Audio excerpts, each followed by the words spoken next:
بسم اللہ الرحمن الرحیم۔ السلام علیکم میرے فیس بک کے ناظرین۔ Triple a news face book page سے شہر اقتدار سے عابد ایوب اوان حاضر خدمت ہے۔ جی میرے فیس بک ناظرین، آج بات کریں گے سیاسی و معاشی عدم استحکام کے شکار وطن عزیز پاکستان کے جو حکمران ہیں ان کے بیرونی دوروں کے حوالے سے، اور ملک میں جو اس وقت موجودہ معاشی اور سیاسی عدم استحکام چل رہا ہے اس کے بارے میں آپ سے ڈسکس کریں گے نیوز اور اپڈیٹس کے ساتھ۔ برطانیہ میں تقریباً 1000 سالہ بادشاہت کے جو ابھی 40ویں بادشاہ منتخب ہوئے ہیں وہ بادشاہ چارلس ہیں، اور ان کی آج تقریب ہوئی ہے تاج پوشی کی، اور یہ جو تاج پوشی کی تقریب ہوئی ہے یہ 1953 کے بعد گزشتہ 70 برسوں کے بعد آج اس تقریب کا انعقاد ہوا ہے، جس کے مطابق بادشاہ چارلس جو ہیں وہ برطانیہ کے 40ویں بادشاہ کے طور پر سامنے آ چکے ہیں۔ یہ جو برطانیہ میں بادشاہت چل رہی ہے یہ تقریباً 1000 سال اس کو ہو گئے ہیں، اور اس میں دنیا کے 100 ممالک کے جو قیادت ہے وہ شریک ہوئے ہیں، اور اس میں وزیر اعظم پاکستان شہباز شریف بھی شریک ہوئے ہیں۔ اس کے علاوہ جو وزیر خارجہ بلاول بھٹو ہیں وہ ہندوستان کے دورے پر گئے تھے شنگھائی تعاون تنظیم میں شرکت کرنے کے لیے، تو وہاں پر ہندوستان کا جو میڈیا ہے اور جو وزیر خارجہ ہے ہندوستان کے، انہوں نے پاکستانی وزیر خارجہ بلاول بھٹو پر شدید تنقید کا نشانہ انہیں بنایا ہے، مگر بلاول بھٹو نے وہاں پر ایک مؤثر آواز پاکستان کی سامنے لے کے آئے ہیں، اور دہشت گردی کے خلاف وہ اچھا بولے ہیں، اور ایک دبنگ انٹری بلاول بھٹو نے ہندوستان میں دی ہے۔ اس کے بعد چائنا کے جو وزیر خارجہ ہیں وہ پاکستان کے دورے پر آئے ہوئے ہیں، تو اس کے علاوہ جو پاکستان تحریک انصاف کے چیئرمین عمران خان ہیں، انہوں نے آج chief justice of Pakistan Umar Ata Bandial کے حق میں ان کی یکجہتی کے طور پر اپنے جو جماعت کے ورکرز ہیں ان کو کال دی ہوئی تھی کہ وہ اپنے گلی محلوں شہروں میں نکلے ہوئے تھے، ریلی کی صورت میں وہ یکجہتی کا اظہار کر رہے تھے chief justice of Pakistan Umar Ata Bandial کے ساتھ، اور عمران خان نے شدید تنقید کا نشانہ بنایا ہے وزیر اعظم شہباز شریف کے دورہ برطانیہ پر اور وزیر خارجہ بلاول بھٹو کے ہندوستان کے دورہ پر، لیکن دوسری طرف انہوں نے ہندوستان کو بھی ایک مؤثر جواب دیا ہے کہ ہندوستان کو خیال کرنا چاہیے کہ مہمان اگر آپ بلاتے ہیں تو پھر ان کے ساتھ اس طرح کا رویہ سلوک نہیں کیا جاتا۔ دوسری طرف عمران خان نے یہ بھی کہا ہے، شہباز شریف کی کا جو دورہ ہے لندن گئے ہوئے ہیں اس پر بھی انہوں نے تنقید کی ہے کہ ایسے وقت میں جب ملک معاشی طور پر عدم استحکام کا شکار ہو، ایسے وقت میں آپ دورے کر رہے ہیں، اور ان دوروں سے فوائد کیا حاصل ہونے، الٹا اخراجات ہونے ہیں ایسے دوروں پہ، قومی خزانے پر کافی بوجھ آتا ہے۔ بہرحال یہ ایک چیز جو دورے ہیں یہ چل رہے ہیں۔ اس کے علاوہ جو پاکستان میں اس وقت صورتحال چل رہی ہے سیاسی طور پر، سیاسی جماعتیں جو ہیں وہ تمام تحریک انصاف کو چھوڑ کر وہ ساری یکجا ہیں، اور تحریک انصاف ایک اپوزیشن میں اس وقت موجود ہے، تو عدلیہ جو ہے وہ بھی ڈیوائیڈ ہو چکی ہے اس وقت، جو فیصلے آ رہے ہیں ان کو حکومت نہیں مان رہی، اور جو پاکستان کی سیاسی جماعتیں ہیں ان کے درمیان مذاکرات بھی ہو رہے ہیں، پی ٹی آئی اور جو حکومتی اتحاد کی جماعتیں ان کے درمیان مذاکرات بھی ہو رہے ہیں، لیکن تاحال ابھی تک کوئی مثبت جو ہے پیش رفت سامنے نہیں آئی ہے۔ عمران خان نے آج جو خطاب کیا ہے اس میں انہوں نے کہا ہے کہ وہ اب باہر نکلیں گے پاکستان کے تمام شہروں میں اور وہ جلسے کریں گے، کیونکہ 14 مئی کو پنجاب میں انتخابات ہونے ہیں، جو تاریخ دی ہوئی ہے سپریم کورٹ نے، تو وہ الیکشن، کیونکہ پی ٹی آئی اس وقت الیکشن چاہتی ہے، اور اس حقیقت کو ماننا چاہیے کہ اگر ان موجودہ حالات میں انتخابات ہوتے ہیں تو ان میں پی ٹی آئی جو ہے وہ واضح اکثریت کے ساتھ میدان مار لے گی، اور اسی بات کا خدشہ ہے جو حکمران جماعت ہے، پی ڈی ایم ہے، جو ان کو اس بات کا خدشہ ہے، اور اسی وجہ سے وہ انتخابات میں نہیں جا رہے۔ اور دیکھا جائے تو جو ابھی پنجاب میں انتخابات کے لیے پی ٹی آئی کی جو کیمپین چل رہی ہے، تو اس میں پی ٹی آئی کے بلے کے نشان کے علاوہ جو مسلم لیگ نون اور پیپلز پارٹی کے شیر اور تیر کے نشان ہیں، تو اس میں کوئی امیدوار جو ہے وہ اس طرح سے سامنے نہیں آ رہا ہے۔ تو موجودہ صورتحال اس کو جو حکمران جماعت ہے، پی ڈی ایم ہے، وہ بھی سمجھتے ہیں کہ فی الحال ان کے لیے موزوں وقت یہ انتخابات کا نہیں ہے۔ انتخابات کب ہوں گے یہ ایک سوال ہے پاکستان میں اس وقت، کیونکہ ملک میں جو استحکام آنا ہے معاشی، وہ انتخابات کے بعد ہی آنا ہے، کیونکہ جب سیاسی طور پر آپ کا ملک استحکام پکڑتا ہے تو اس کے بعد آٹومیٹیکلی آپ کے جو معاشی استحکام ہے وہ بھی ملک میں شروع ہو جاتا ہے۔ تو ابھی تو گزشتہ جو 6 سال ہیں ان میں پاکستان میں شدید معاشی جو ہے وہ بدحالی رہی ہے، اور اس کی وجہ یہ ہے کہ ان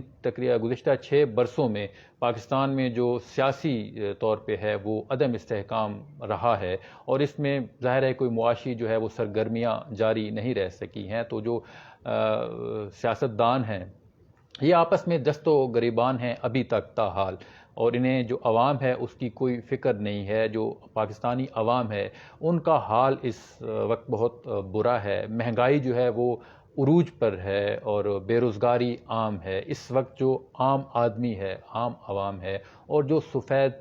پوش طبقہ ہے، ان کے لیے جینا محال ہو چکا ہے۔ ایسے حالات میں وہ گزر بسر جو کر رہے ہیں انتہائی قسم پرسی کی حالت میں گزر بسر کر رہے ہیں۔ اور ابھی خبر یہ بھی آ رہی ہے کہ یہ جو پاکستان ہمارا زرعی ملک ہے، تو اس میں جو آٹا ہے وہ بھی اب مہنگا ہونا ہے۔ عوام پر ایک اور یہ بم جو ہے آٹا مہنگا ہونے کی صورت میں یہ بھی حکومت گرانے والی ہے، تو اس کے لیے بھی عوام تیار رہے۔ تو اس وقت جو حالات چینج ہو رہے ہیں دنیا میں بھی، تو اگر دیکھا جائے تو جب عمران خان کی حکومت کا خاتمہ ہوا تھا تو عمران خان نے اس کو رجیم چینج کہا تھا اپنی حکومت کے خاتمے پر، کہ امریکہ نے ان کی جو ہے نا حکومت ہے اس کا تختہ الٹا ہے، اور رجیم چینج کا اسے نام دیا تھا۔ اور اب پھر جو ایک بیانیہ حکومت جو ہے، جو اب حکومتی اتحاد ہے، ان کی طرف سے جو ایک بیانیہ چل رہا ہے کہ ابھی امریکہ جو ہے وہ اس حکومت کے خلاف ہے، اور جو پی ٹی آئی کے لیڈرز ہیں ان کے ساتھ امریکنز جو ہیں ایمبیسی کے لوگوں کی ملاقاتیں ہو رہی ہیں۔ تو اب وہ جو موجودہ جو پی ڈی ایم حکمران جماعت ہے ان کا یہ بیانیہ ہے کہ چونکہ پاکستان میں اب مسلم لیگ نون کی حکومت ہے، تو انہوں نے جو اپنے سابقہ جو پروجیکٹس چل رہے تھے سی پیک چائنا کے ساتھ، تو اس کو دوبارہ بحال کیا ہے۔ تو اس پر امریکہ جو ہے وہ نالاں ہے، اور چین اور روس کی طرف جو پاکستان کی قربت ہے اس پر بھی امریکہ کو شدید اس سے تحفظات ہیں۔ تو اس وجہ سے اب امریکہ جو ہے اس حکومت کو چینج کرنا چاہتا ہے، یا اس حکومت کے خلاف ہے۔ یہ ایک بیانیہ بنا رہے ہیں کہ ملک میں یہ صورتحال چل رہی ہے۔ تو ناظرین، اصل جو اہم مسئلہ ہے وہ انتخابات ہیں، کیونکہ ملک میں جب انتخابات ہو جائیں گے تو اس کے بعد ہی جب پولیٹیکل سٹیبلٹی آ جائے گی تو اس کے بعد معاشی بھی آپ کا جو ملک ہے معاشی طور پر بھی اس میں بہتری آنا شروع ہو جائے گی۔ تو جو فی الحال ابھی تک جو حکومتی اتحاد ہے وہ انتخابات نہیں کروانا چاہ رہا۔ جو حقیقت بات ہے کہ ابھی جو حالات ہیں وہ جو حکومتی اتحاد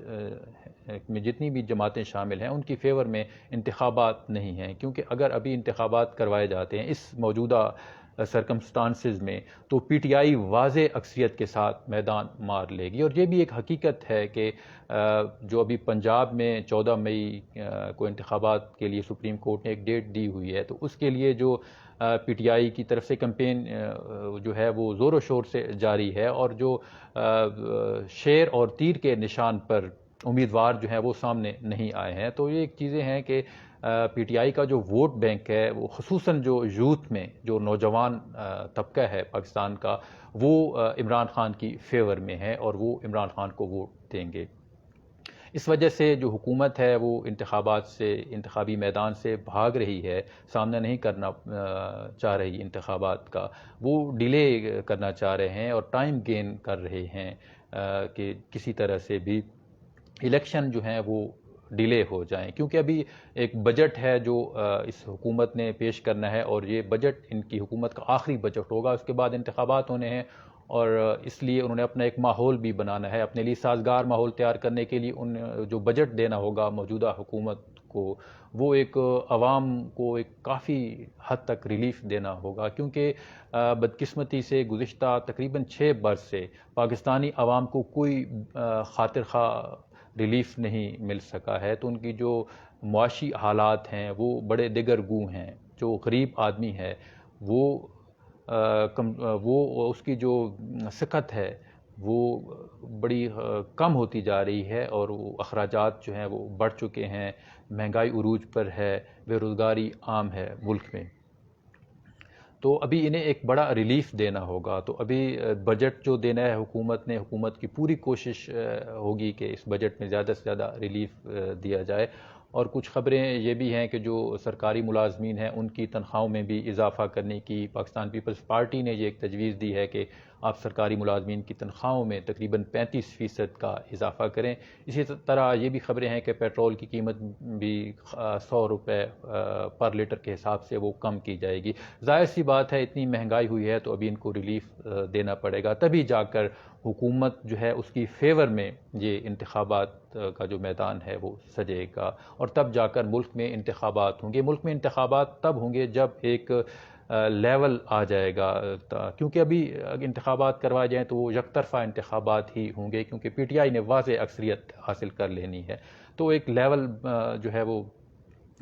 بنا رہے ہیں، تو اس کے بعد یہ الیکشن ہوں گے۔ تو پی ٹی آئی کے جو چیئرمین ہیں عمران خان، وہ انتخابات کے لیے جو ہیں انہوں نے اپنی